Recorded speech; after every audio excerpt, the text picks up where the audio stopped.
Assalamualaikum warahmatullahi wabarakatuh. Anak-anakku sekalian, hari ini kita akan mempelajari tentang materi perkembangbiakan makhluk hidup pada hewan dan perkembangbiakan makhluk hidup pada tumbuhan.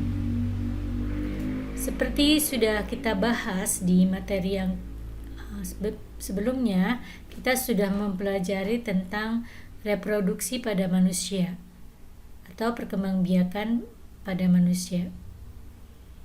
Nah, kita akan melanjutkan sekarang perkembangbiakan pada hewan dan perkembangbiakan pada tumbuhan.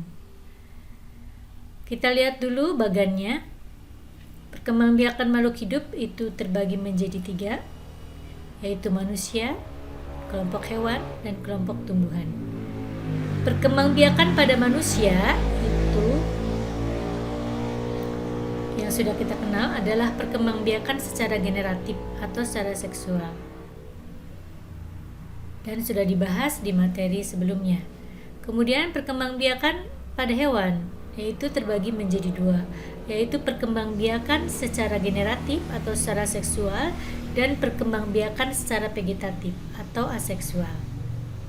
Kemudian begitupun juga dengan perkembangbiakan pada tumbuhan, terbagi menjadi 2, yaitu perkembangbiakan secara generatif atau seksual dan perkembangbiakan secara vegetatif atau aseksual. Sekarang kita lihat apa pengertian dari perkembangbiakan pada tumbuhan. Ya. Sebelumnya kita diingatkan lagi tentang reproduksi, pengertian reproduksi atau perkembangbiakan. Ya, reproduksi adalah kemampuan makhluk hidup untuk menghasilkan keturunan yang baru. Tujuan dari reproduksi adalah untuk mempertahankan jenisnya atau melestarikan jenisnya agar tidak punah. Kemudian yang dimaksud dengan reproduksi generatif atau reproduksi seksual adalah perkembangbiakan yang didahului dengan peleburan sel kelamin jantan dan betina. Di sini melibatkan 2 individu, yaitu induk jantan dan induk betina. Kemudian kalau yang dimaksud dengan reproduksi vegetatif adalah perkembangbiakan tanpa didahului oleh peleburan sel kelamin jantan dan betina. Jadi tidak memerlukan induk jantan dan betina. Dan keturunannya akan sama persis dengan induknya. Nah, kita lihat lagi kembali ke peta konsepnya, reproduksi pada tumbuhan. Reproduksi tumbuhan terbagi menjadi 2, yaitu reproduksi vegetatif, yaitu secara aseksual, atau perkembangbiakan yang tidak memerlukan induk jantan dan betina.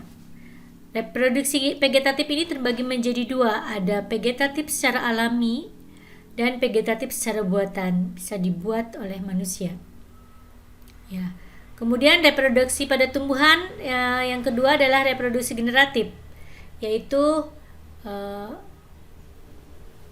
terjadinya proses fertilisasi atau pembuahan dan terjadinya penyerbukan. Ini biasanya dialami oleh tumbuhan berbiji tertutup. Khususnya tumbuhan yang memiliki bunga itu pasti dia akan reproduksinya secara generatif. Nah, kemudian kita lihat vegetatif alami.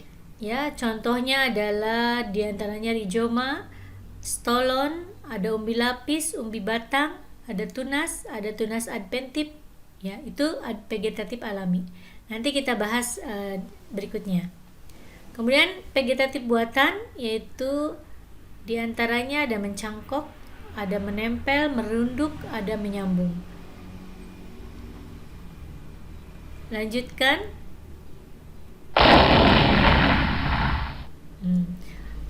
Kita bahas tadi sesuai bagan tadi, reproduksi vegetatif alami pada tumbuhan, yaitu diantaranya rhizoma atau rimpang, yaitu tanaman yang batangnya tumbuh di dalam tanah.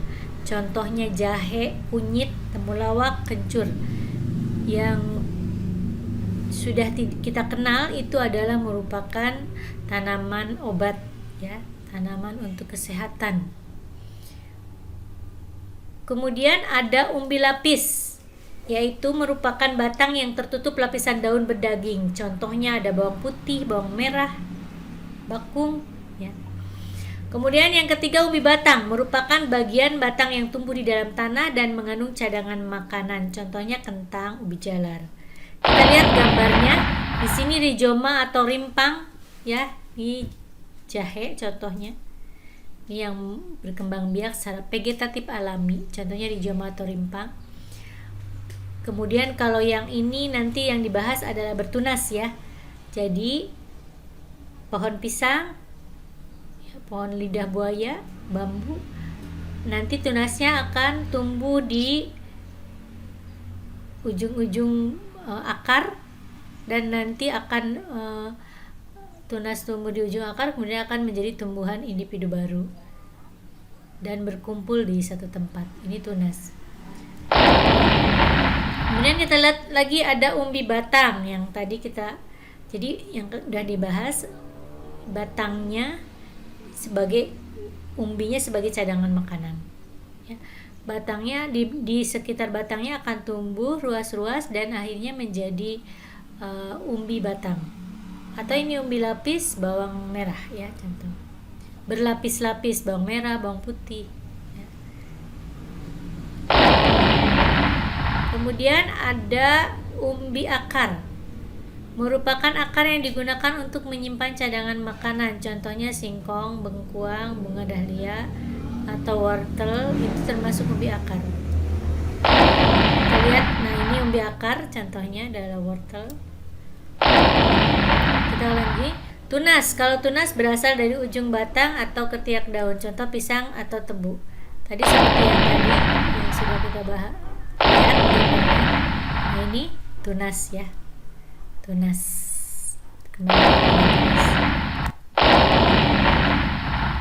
Kemudian ada tunas adventif, merupakan tunas yang tumbuh pada akar atau tepi daun. Contohnya cocor bebek, ya.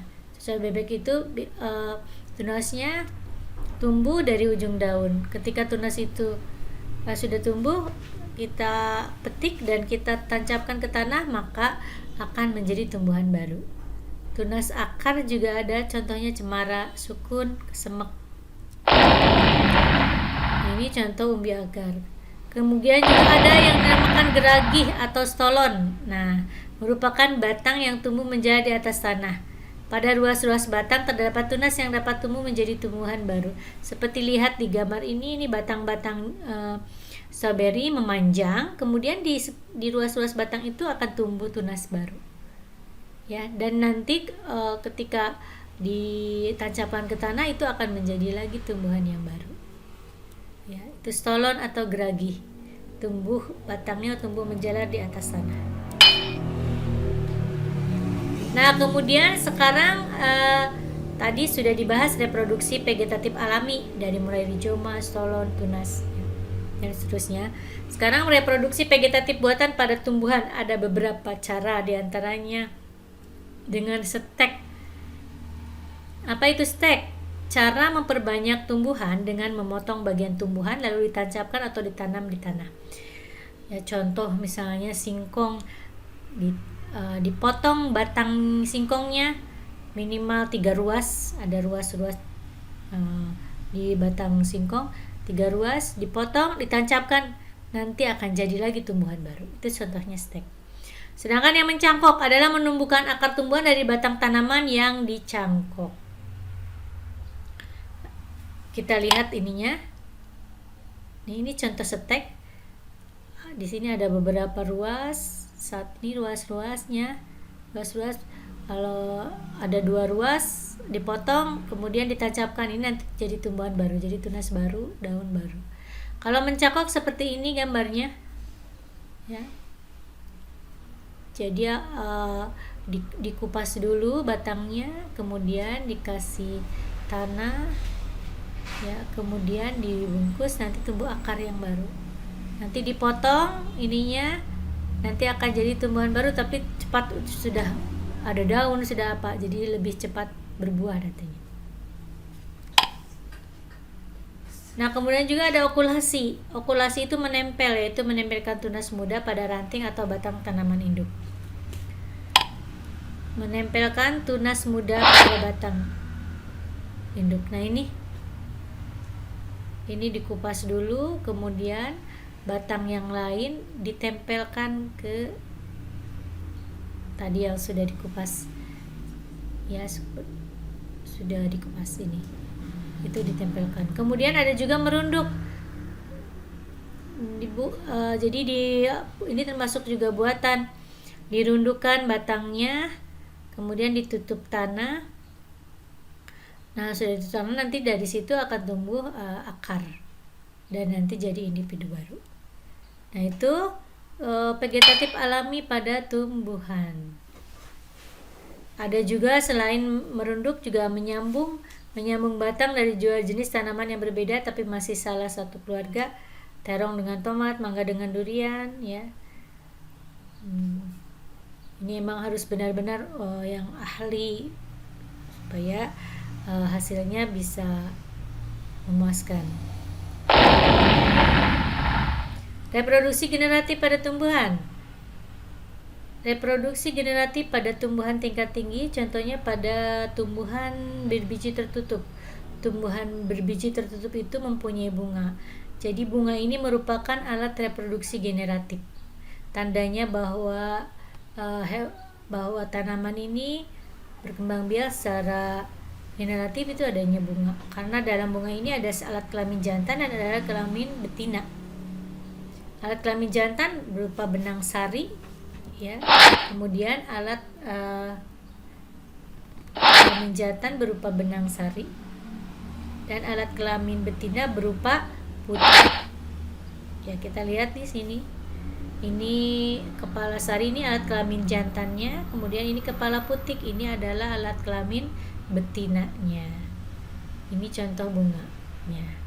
Jadi bunga ini menunjukkan bahwa tumbuhan itu adalah berkembang biak secara generatif, secara seksual. Nanti terjadinya peleburan sel kelamin jantan, ya, benang sari dengan kepala putik, ya. Terjadinya peleburan benang sari di atas kepala putik, nanti akan terjadilah pembuahan.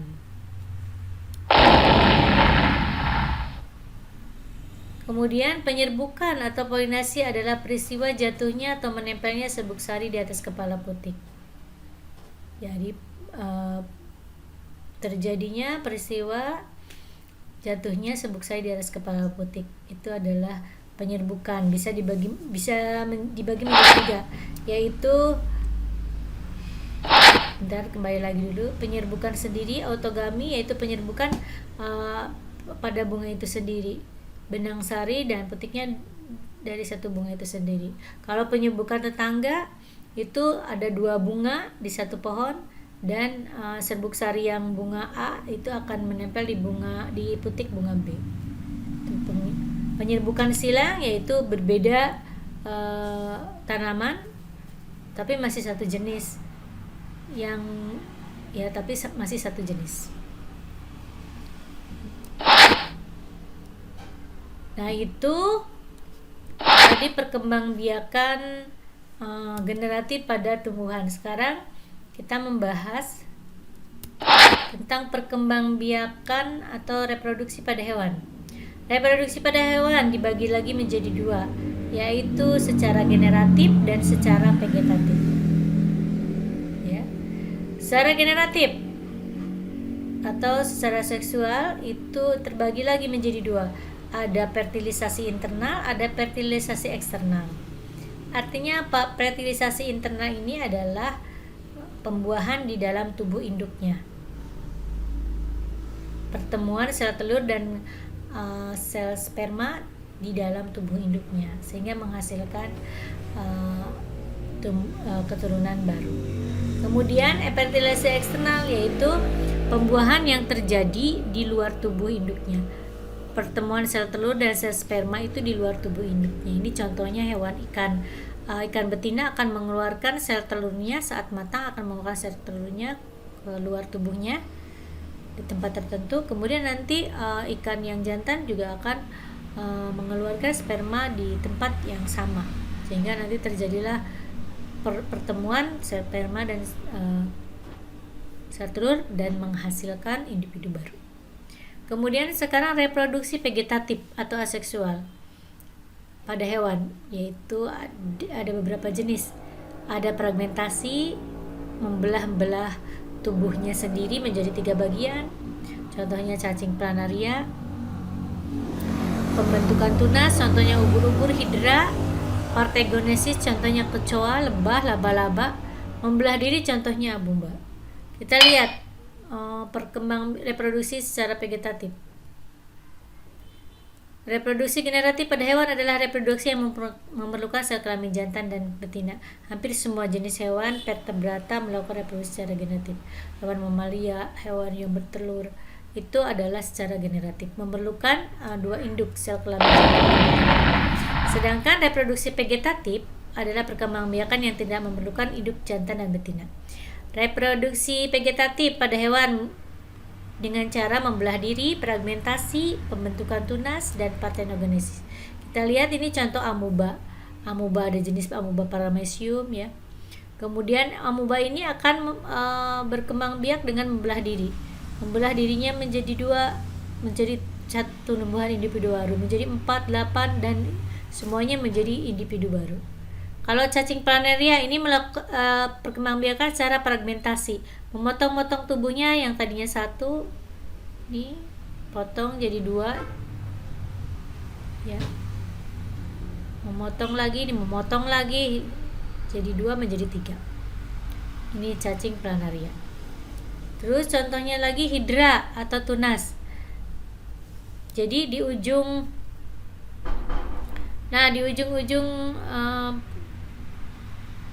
batang hidra ini akan tumbuh tunas-tunas ini. Nah, tunas-tunas ini akan terlepas lalu menjadi individu baru. Ya, kemudian parthenogenesis, yaitu adalah contohnya laba-laba. Jadi perkembangbiakan sel kelamin atau sel telur yang berubah menjadi individu baru tanpa ada memerlukan sperma. Ya, ini namanya parthenogenesis. Contohnya laba-laba, ya, kecoa itu melakukan parthenogenesis. Sekarang reproduksi generatif pada hewan, yaitu dikenal dengan adanya pembentukan sel kelamin jantan dan betina. Proses pembentukan sel kelamin atau gamet disebut gametogenesis. Pembentukan sel kelamin jantan disebut spermatogenesis. Kemudian pembentukan sel kelamin betina disebut oogenesis. Kemudian spermatogenesis terjadi di dalam testis. Oogenesis terjadi di dalam ovarium atau indung telur. Seperti yang pernah dibahas tentang reproduksi pada manusia. Ya, ovarium atau indung telur itu adalah menghasilkan ovum atau sel telur. Dan testis adalah alat reproduksi laki-laki yang menghasilkan sperma. Kemudian pembuahan atau fertilisasi pada hewan. Pembuahan merupakan proses peleburan antara inti sperma dengan inti sel telur. Pembuahan terbagi menjadi 2, yaitu ada fertilisasi eksternal di luar tubuh dan fertilisasi internal di dalam tubuh induknya. Ya, ini maaf ya, ini salah nih. Haru. Ya.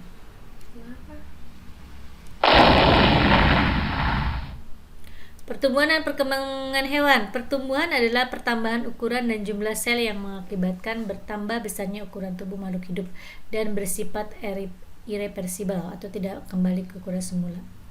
Kemudian perkembangan merupakan proses menuju kedewasaan yang ditandai dengan terspesialisasinya sel-sel menjadi struktur tertentu atau perubahan pada tubuh yang bersifat kualitatif. Ya, perkembangan ini contoh pada hewan adalah sudah matangnya alat reproduksi pada betina dan pada jantan sehingga sudah bisa melakukan perkawinan.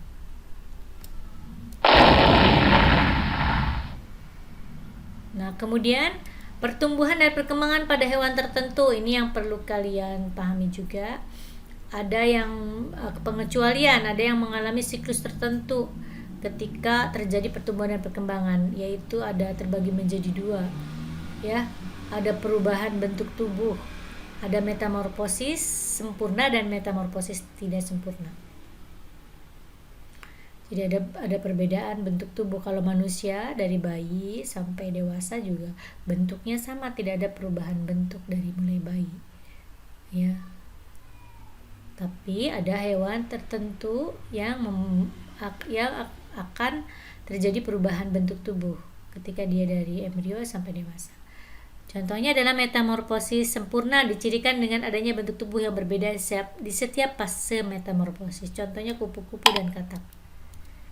Nah, ini metamorfosis kupu-kupu mulai dari telur, larva, ulat, kepompong, imago, dewasa. Kemudian metamorfosis katak mulai dari telur, berudu, kecobong, berudu berkaki, katak muda, katak dewasa. Ini ada perubahan bentuk. Ya, perubahan bentuk tubuh. Itu demikian. Kemudian ada yang metamorfosis tidak sempurna, itu adalah dialami oleh kecoa. Hanya telur, kemudian kecoa muda dan kecoa dewasa. Nah, lihat ini metamorfosis kupu-kupu gambarnya dari mulai ulat, larva, kepompong, kemudian kupu-kupu muda dan kupu-kupu dewasa.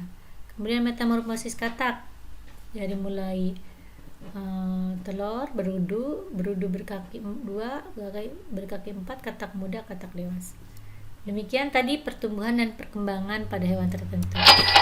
Kemudian selanjutnya cukup sekian ya dari Ibu, semoga bermanfaat. Terima kasih atas perhatiannya. Assalamualaikum warahmatullahi wabarakatuh.